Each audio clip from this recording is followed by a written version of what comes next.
Today we celebrate the feast of the Holy Family of Jesus, Mary, and Joseph. The Holy Family is our model to look to when discerning how family members are to relate to one another. Today's readings give practical advice on how a husband and how a wife are to relate and how parents and children are to relate.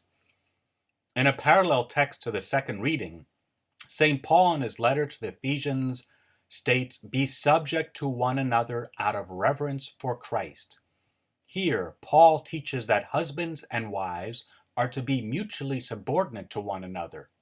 The word subordinate comes from two Latin words, sub meaning under and ordinare meaning to order. When used in the context of human relationships, one who is subordinate recognizes the authority of another over him or over her and then obeys that authority. To illustrate how a husband is to be subordinate to his wife and a wife is to be subordinate to her husband, St. Paul compares the relationship with a well-functioning body. In such a body, the hands, the feet, and other parts obey the directives of the head, while the head obeys and heeds the motions of the heart. For example, if the heart is beating too rapidly, the head, representing the intellect, ordinarily will make a decision to slow down the entire body. The question, of course, is not what is more important, the head or the heart. They both are essential to one another. Both husband and wife are essential to a well-ordered family, and each have their own proper sphere of authority that needs to be respected and obeyed mutually.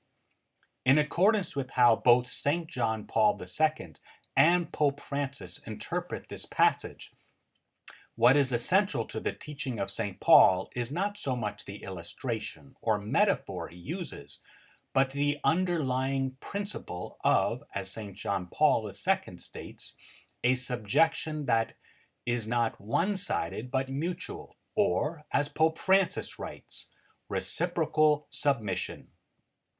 In accordance with the principle of mutual subordination or reciprocal submission, St. Paul also instructs how parents are to relate to children and how children are to relate to their parents. Children, he states, are to obey their parents and to care for their parents when they are elderly. And parents, fathers, are not to provoke your children so they may not become discouraged. This teaching is slightly different, but not in a way that contradicts the well-known Old Testament teaching of spare the rod, spoil the child. According to the Christianization of this teaching, according to the fulfillment of the teaching in Jesus Christ, Christian parents are to discipline their children, but always keeping in mind the meekness and mildness of Jesus, who best shows us our Heavenly Father's ways. Lord Jesus, teach us both to rule and to obey. God bless.